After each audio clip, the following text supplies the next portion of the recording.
By the time the widow reached the Mercer gate, the dust had turned the back of her throat to grit, and the two men trailing her wagon tracks had grown comfortable enough to laugh. She did not look behind her again. She kept one hand pressed to the fence post so she would not fall, and when the man coming out of the barn lifted his head at the sound of the latch, she said the only thing left in her, "I only asked for water." The cowboy stood very still, a coil of rope in one hand, late sun laying copper across the side of his face. He took in the torn hem of her black dress, the bruise darkening along her jaw, the way she held herself upright by stubbornness alone. Then he crossed the yard, drew a ring of iron keys from his pocket, and set them in her palm. "Pumps by the kitchen steps," he said. "House keys the long one. Cellars the square tooth. Shotguns above the mantel if those fellows on the road forget their manners." She stared at the keys as if they weighed more than iron. "I said water. I heard you." The yard smelled of sun-baked boards, horse sweat, and cut hay gone sweet in the loft. Somewhere behind the house, chickens scratched under currant bushes. The man tipped his chin toward the porch as if handing a ranch to a stranger was no stranger thing than shutting a gate at dusk. "Before we go any farther, settle in wherever you are tonight. If you found us from a small town, a city apartment, a back porch, or a kitchen with the kettle going, let us know in the comments where you're listening from. There's something fine about knowing who's gathered by the fire." The widow closed her fingers around the keys. From the rise in the road came the creak of saddle leather. The cowboy did not turn right away. He only set the rope aside and wiped his palm once on his trouser seam. "Name's Eli Mercer," he said. "If you're able to walk, walk now." She found the water pump by feel more than sight. The first handle stroke groaned. The second coughed rust. On the third, cold water burst over her knuckles, metallic and clean, and she drank with both hands braced beneath the spout, swallowing so fast it hurt. The chill hit her empty stomach like a stone dropped into a well. Hooves ground to a stop beyond the gate. "Well now," called one of the riders. "Looks like our widow found shelter." Eli moved past her toward the yard entrance, not hurried, not slow. He had the kind of quiet that made other people measure themselves. He was broad through the shoulders, sun-browned, and plain enough a town full of louder men might miss him until it was too late. A white scar ran from the base of his thumb into his cuff, as if a rope had once tried to peel his hand apart. The first rider wore a deputy's star that flashed too bright in the evening light. The second kept a rifle laid across his saddle bow, like he wanted to be seen keeping it there. The deputy smiled at Clara, as if they had met at church. "Mrs. Wynne, Judge Pike sent word you'd run." You know how poorly that reads. The use of her married name made her spine lock. 3 days ago, she had still been Mrs. Wynne of a clapboard house near the lower creek, still sleeping in the bed where her husband had coughed through his last fever, still pretending a widow could survive on stitching and the sale of 2 milk goats if the bank gave her time. Then Harlan Pike had sent men with papers. Back taxes, water fees, interest on money she had never borrowed. By noon they were carrying her kitchen chairs into the yard, as if they had bought the sky over them too. She had taken nothing but a carpet bag, her husband's Bible, and the black dress she wore. "We're not on Pike land," Eli said. "Soon enough you might be," said the man with the rifle. "Bank's got a date on this place too." Eli leaned one forearm on the gate. "Then I'd enjoy the look while it's still mine." The deputy's smile thinned. "Widow's under notice. Harboring her makes you part of it." Clara stepped onto the porch before her knees gave way. She could feel the rough plank through the soles of her worn boots. Eli did not look back at her, but he shifted just enough that he stood between her and the road. "She's got water," he said. "Now she's got supper."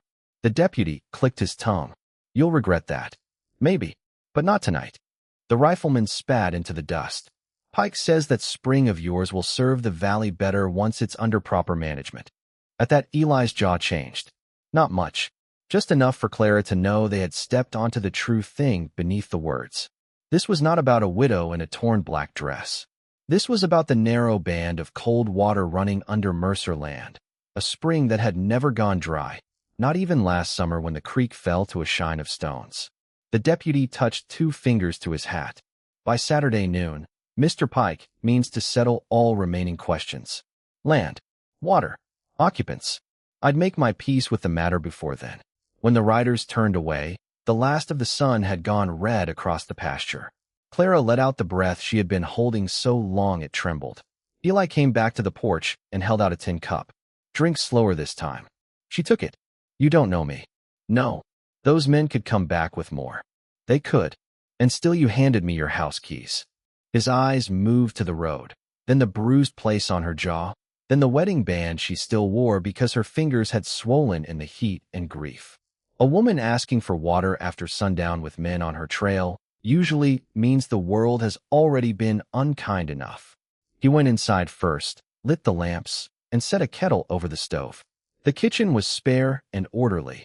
Blue crock by the flour bin, boots lined beneath the wall pegs, a faded child's marble caught in the crack between floorboards near the pantry door.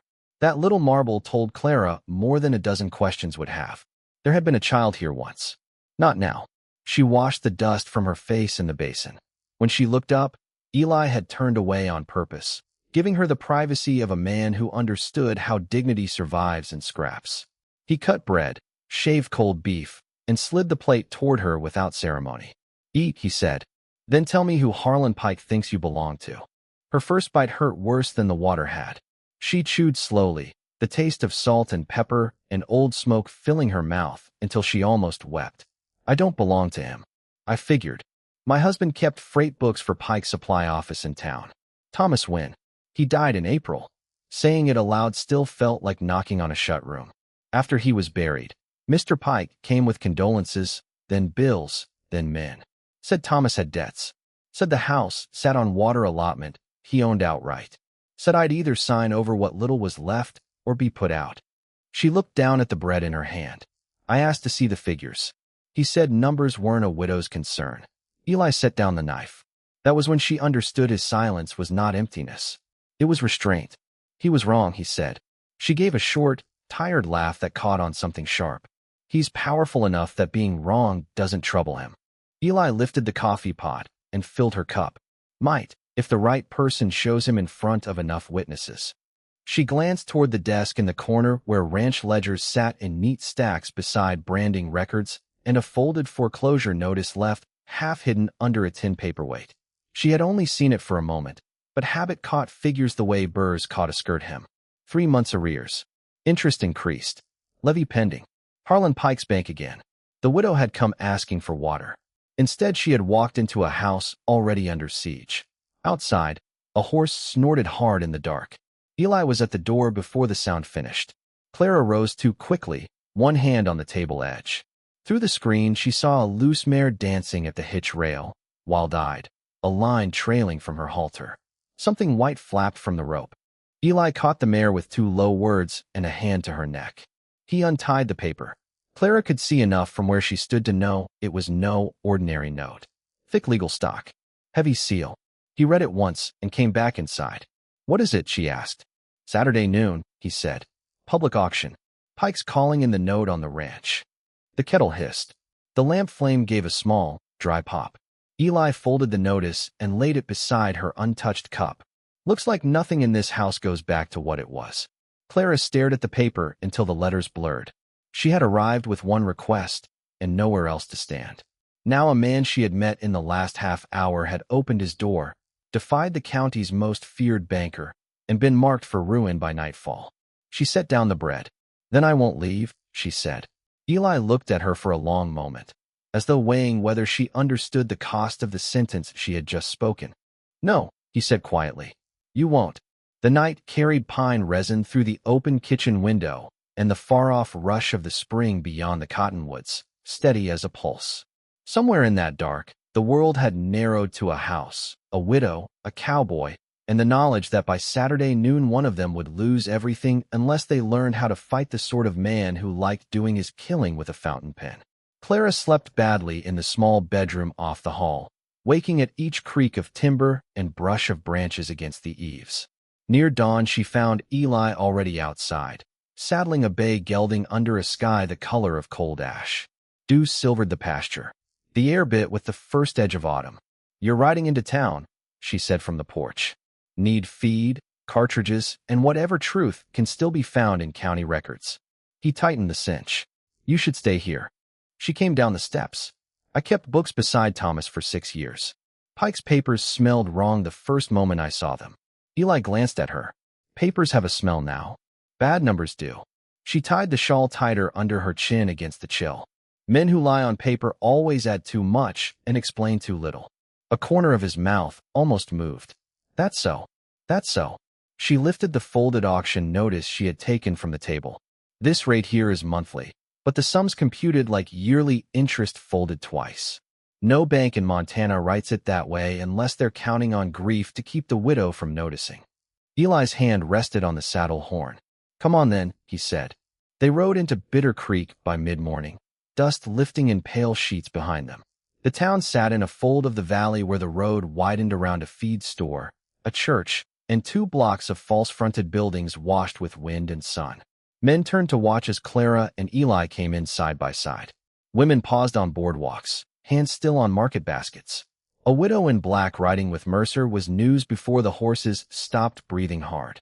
The storekeeper, Mr. Latimer, wiped the same quarter-sized place on his counter 3 times while Eli loaded oats and salt. He was thin as a fence slat, with a left eye that twitched whenever Pike's name went near him. They'll say she's trapping you, he muttered, eyes on the wood instead of Clara. Town likes a tidy story. Town can write its own, Eli said. At the bank, Pike's clerk told them records were unavailable. At the county office, the deputy leaned in the doorway and said the judge had taken all water ledgers for review. At the mercantile, Mrs. Bell, whose flour always dusted the front of her apron no matter the hour, pressed a sack of coffee into Clara's hands and whispered, I'm sorry for your trouble, with the frightened softness of someone who had practiced saying nothing stronger for years. By noon, Clara was more certain than ever that Pike had buried something. They ate bread and cheese behind the livery stable, sitting on overturned buckets where the smell of manure and leather drowned out town curiosity. Eli drank from a canteen and watched the main street as if he expected trouble to come wearing polished boots. Clara spread the auction notice over her knee again. He's moving too fast. He wants the spring before first frost. Not just the spring. She tapped the figures.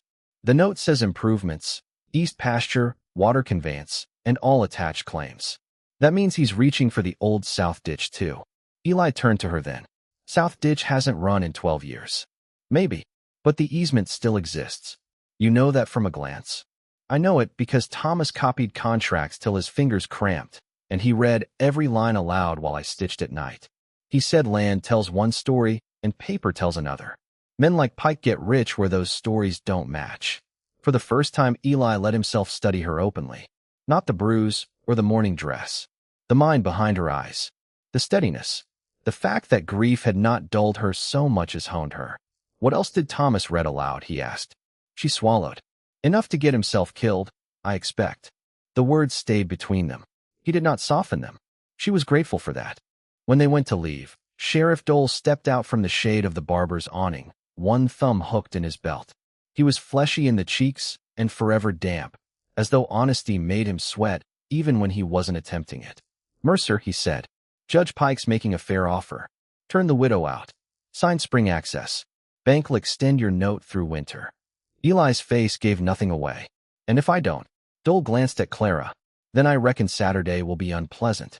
Clara felt the whole street listening without appearing to. The blacksmith's hammer paused. A wagon team shifted. Even the wind seemed to wait between buildings. She stepped forward before Eli could answer. My husband's debts, she said, loud enough for the boardwalk to hear, were written by men who keep the books hidden. If Judge Pike's fairness is as clean as his sheriff claims, he'll have no objection to laying every figure on the church table come Saturday. Dole blinked.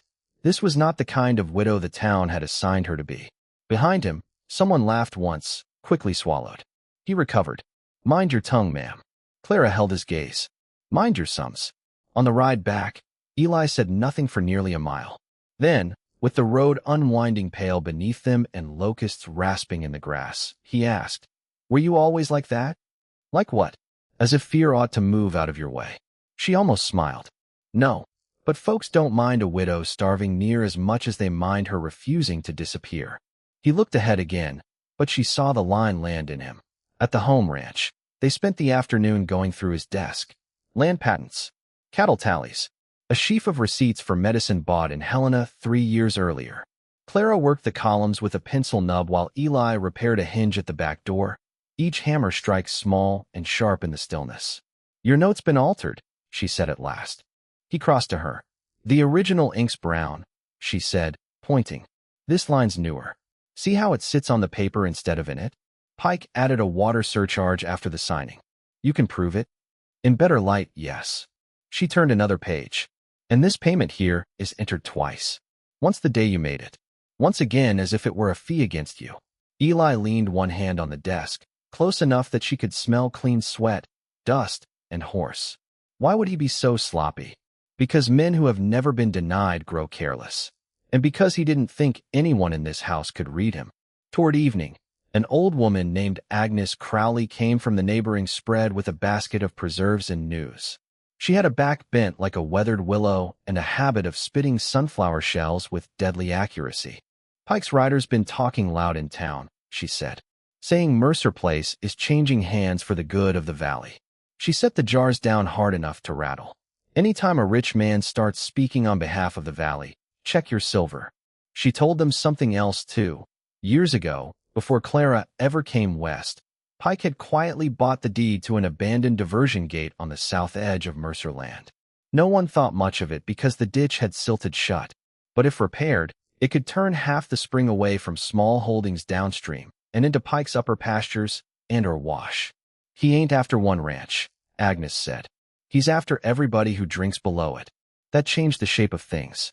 The choice before Clara and Eli was no longer whether to save a widow or a rancher. It was whether to let a whole valley kneel to one man's thirst. At sunset, as the light went amber through the kitchen curtains and the smell of stew rose warm from the stove, the distant barking of dogs carried from the road.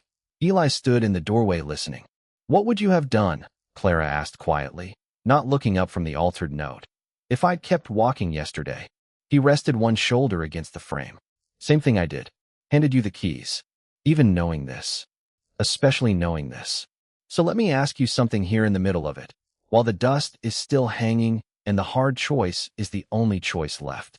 If you'd been standing where Clara stood, with the law on one side and one quiet stranger on the other, would you have trusted the badge, or the man who gave you a locked door and never asked for your story twice?" Eli stepped out onto the porch. Clara heard him check the Winchester by touch. In the road below the house, 3 riders were coming fast. The storm did not arrive with thunder. It arrived with paperwork, kerosene, and men who smiled when they lied. Pike came among them in a black coat too fine for ranch dust, seated straight-backed on a chestnut gelding, as if the valley itself were a thing he had purchased and meant to inventory before nightfall. Harlan Pike was a handsome man the way some knives were handsome, clean, bright, and built to open what wasn't theirs. Silver rode his vest. His mustache was trimmed with courtroom precision. He dismounted without hurry and looked at Clara first. "Mrs. Wynne," he said, "you continue to make poor decisions." "Then I'm learning from the best," she said. Something cold passed behind his eyes. Sheriff Dole unfolded a paper and began reading notice of seizure, public peace, indebted occupancy, and other phrases designed to make theft sound municipal. Eli listened from the porch rail, hat low, rifle easy in his hands. When Dole finished, Pike smiled toward the house. "I'm still willing to be merciful. Mercer signs spring access and vacates east pasture by Saturday.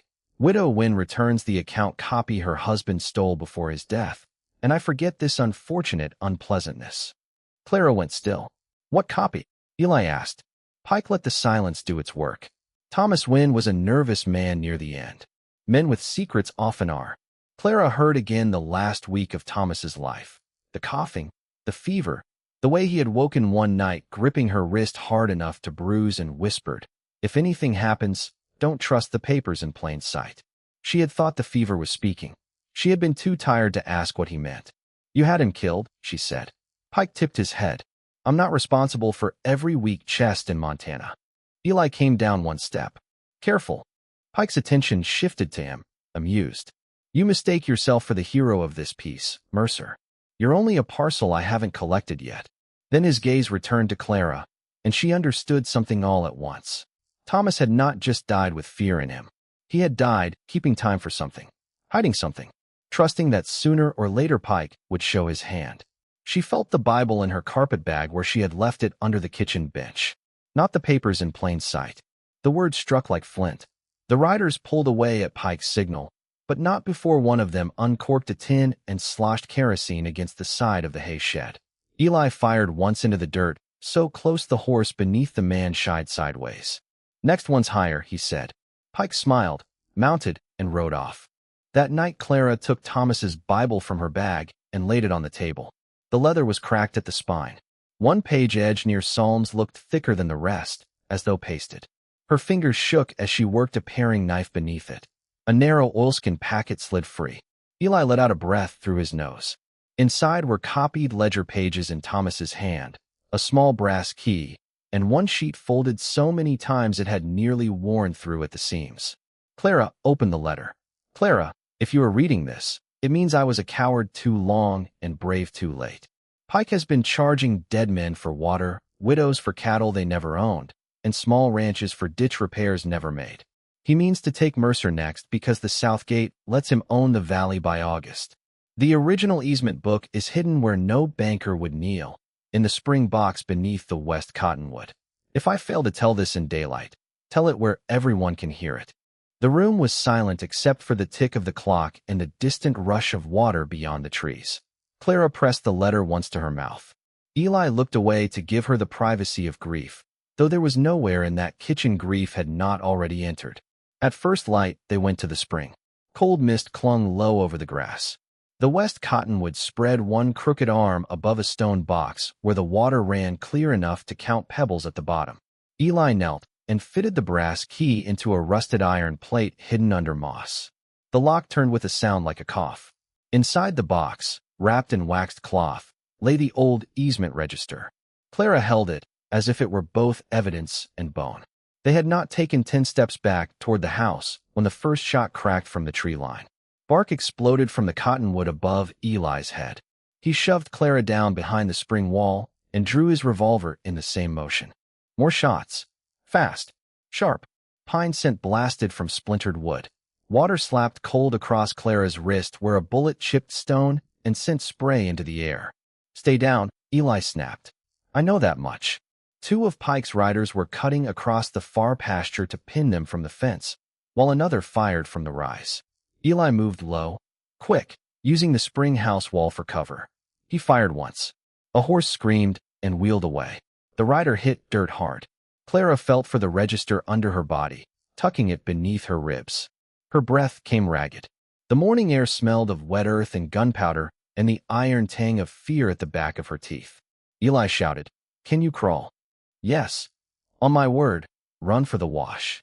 She did not tell him her legs had gone numb. He fired twice in succession. "Now." She went over the far side of the spring wall and slid into the shallow wash on her hands and knees, rocks biting through her stockings. A bullet kicked dust beside her cheek. She tasted grit and blood where she had bitten her tongue. Ahead, the wash bent toward the horse pasture and the lined shack beyond it. A rider came down off the fence row faster than she expected. Clara rolled, grabbed a fist-sized stone, and brought it up with everything grief had left in her. It struck the horse high on the knee. The animal stumbled. The man swore, pitched forward, and in that one stunned heartbeat Eli was there, dragging Clara by the arm into the cut-bank shadow.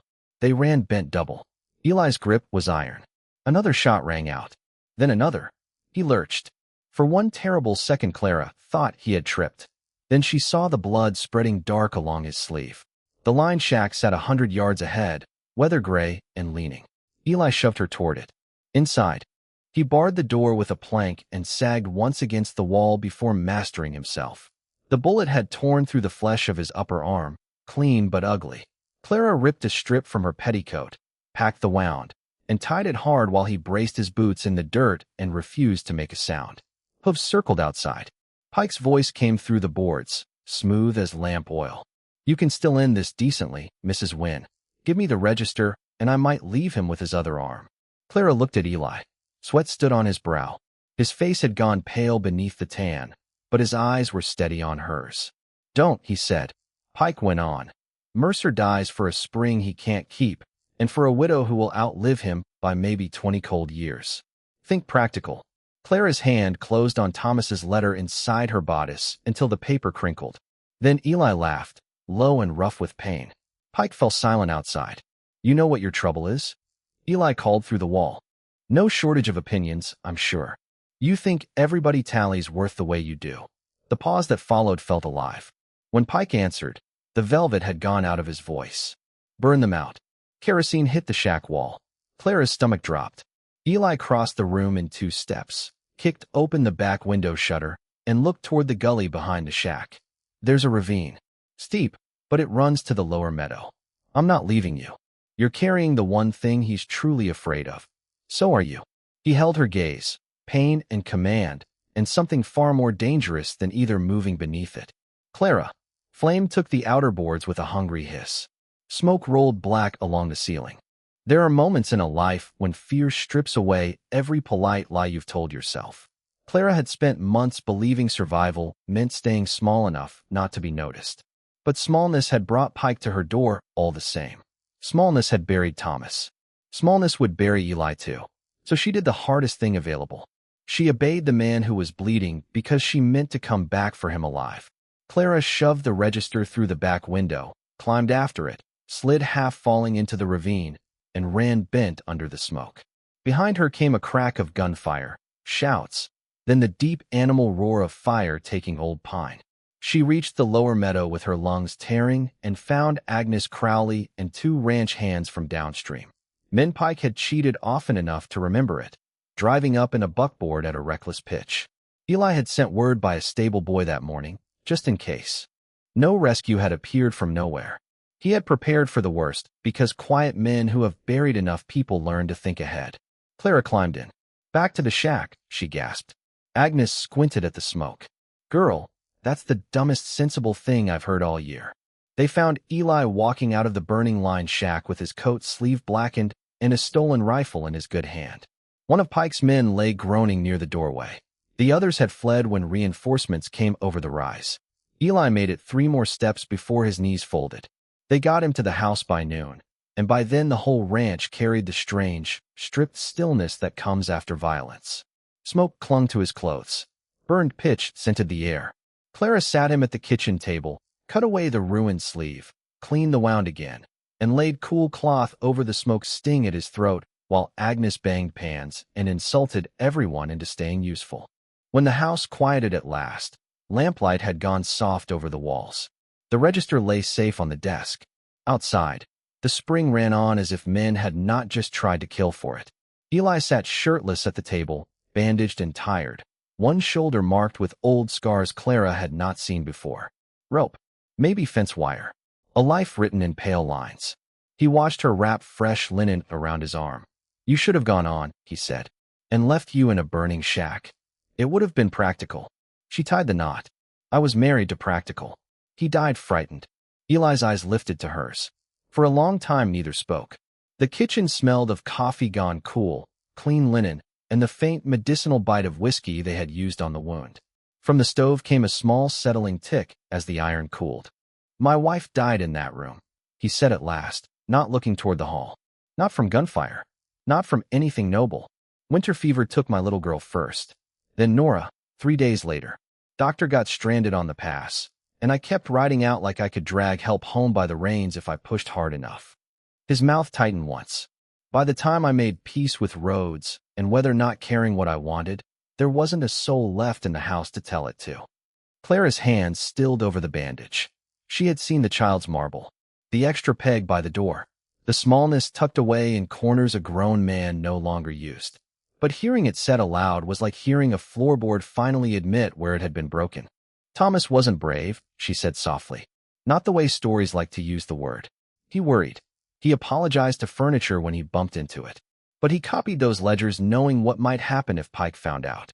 I spent months ashamed that he died afraid.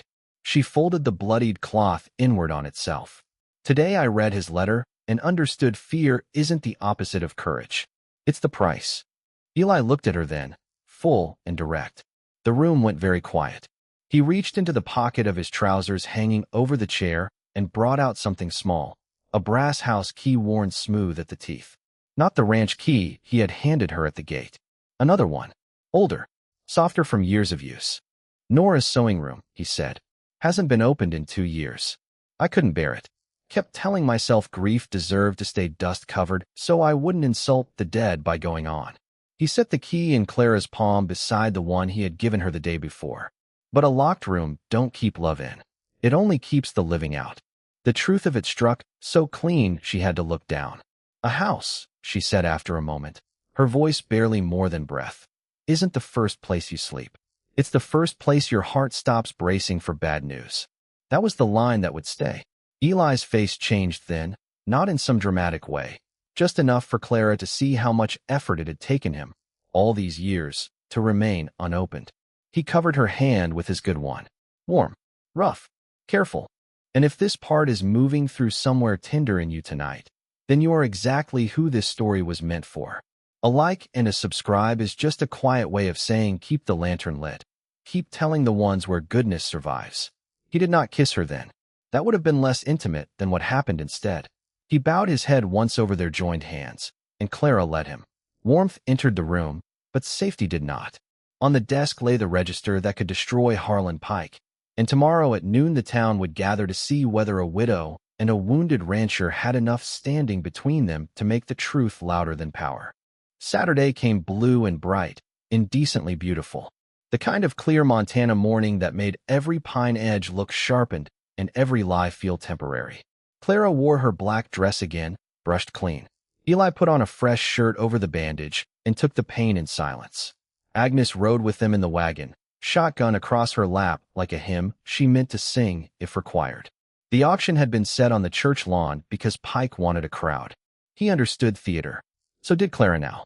The whole valley turned out. Ranch wives under broad hats. Boys barefoot on the fence rails. Men with dust in their creases and caution in their eyes. Mr. Latimer from the store stood near the back, polishing his spectacles with unnecessary vigor. Mrs. Bell held her market basket so tight the wicker groaned. Pike stood at a table beneath the cottonwood, papers squared before him, Sheriff Dole at one elbow and the bank clerk at the other. He looked rested, pressed, certain. That certainty was the first thing Clara intended to take. Dole began reading terms of seizure. Clara let him finish. Let the town hear all the polished theft from start to end. Then she stepped forward with the old register in both hands. I object, she said. A murmur moved through the crowd. Pike gave her a patient smile reserved for people he assumed he could crush after the meeting. On what basis, Mrs. Wen? On the basis that your figures are fraudulent, your charges are duplicated, your water fees are assigned to dead men, and your claim on the Mercer Spring depends on an easement record you concealed because it disproves your ownership. The smile remained, but it no longer reached his eyes. These are heavy accusations from a grieving woman. Clara laid the register on the table and opened to the marked page. She had not slept. She had studied every line by lamp until the columns lived behind her eyelids. My husband copied your private ledgers because he found entries that did not match county books. Here are 6 ranches charged for ditch repairs never made. Here are 3 widows billed for stock already sold at tax sale. Here, her finger moved, steady as a nail driven true, is the original Mercer South ditch easement. It grants downstream usage rights to 7 holdings and forbids diversion without signatures from all parties. Which means your bank cannot lawfully seize exclusive spring access no matter what sum you forge onto a private note.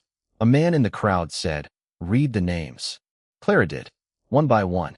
Slow, clear. Men and women shifted as they heard themselves, their dead fathers, their neighbors. The town had lived under Pike's power so long they had mistaken private injury for bad luck. Hearing the pattern aloud was like seeing coyotes scatter when someone finally opened the chicken coop in daylight.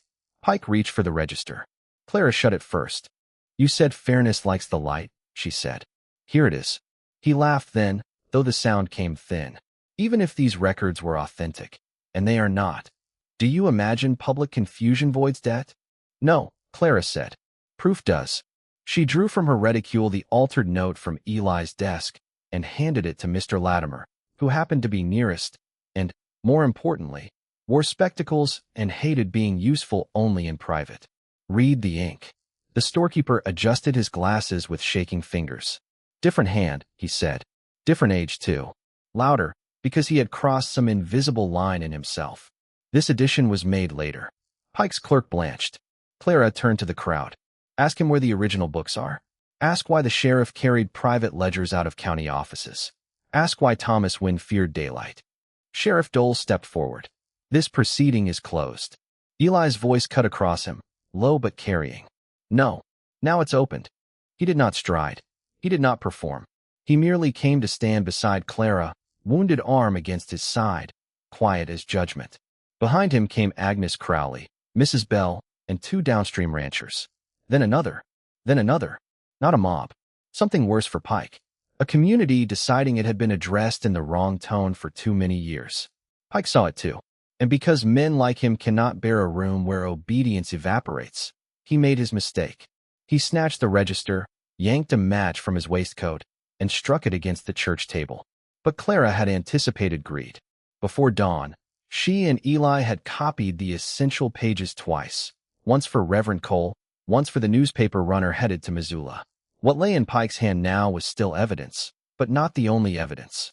She caught his wrist before the flame reached the paper. He looked honestly shocked that she could.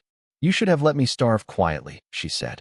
Then she drove the heel of her palm into the old burned scar along his thumb, the place Thomas's letter had mentioned, where Pike had once caught his hand in a press and never healed right. The match flew.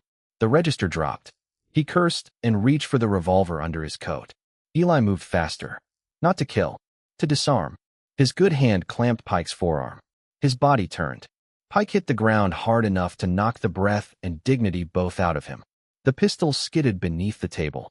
Sheriff Dole took one half-hearted step toward it and stopped when he found 6 rifles, a church deacon's shotgun, and Agnes Crowley's expression all pointed his direction. "Don't," Agnes said.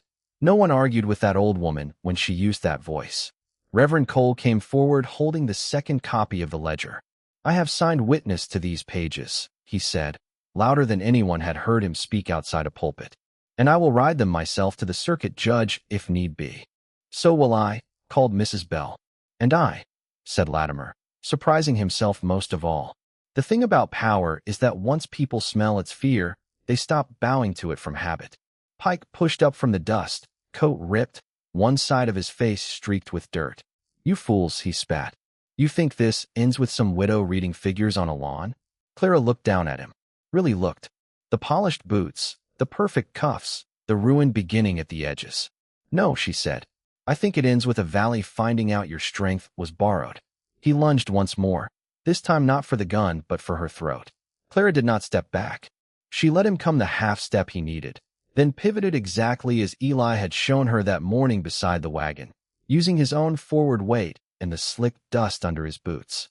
Pike stumbled into the church table. The inkpot overturned across his vest. Black spread over white linen like judgment made visible. The crowd saw it. The absurdity. The fall.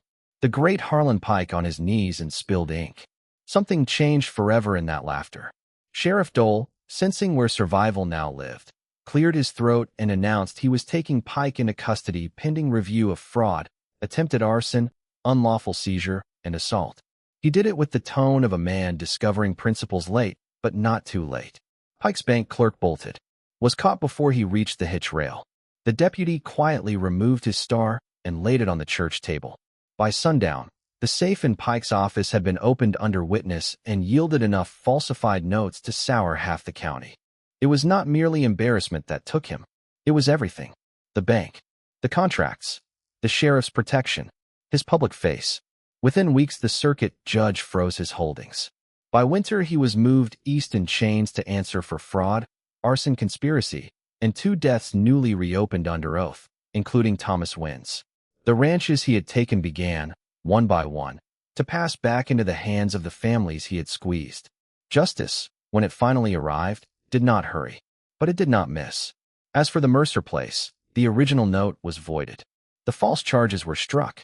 The spring remained under shared ditch rights, and the south gate was rebuilt with every downstream family sending one day's labor before the first freeze. Agnes supervised with insults so sharp they could split rails. Clara opened Nora's sewing room the next morning. Dust motes floated gold in the light. A child's half-finished sampler hung crooked in its hoop. Folded fabric sat stacked on shelves with the patient order of someone who had believed she would return after supper and had no idea her life was nearly over. Clara stood in the doorway until Eli came behind her. "You can close it again," he said. She shook her head. "No, I think rooms like this are meant to be used, or else the sorrow goes stale." So they cleaned it together, not as people pretending the dead had not existed, as people honoring them enough to let love become useful again. By the first snow, Clara had moved her small carpet bag from the guest room into Nora's old sewing room, though everyone with eyes understood that arrangement would not last forever. Eli repaired the west fence before the ground froze.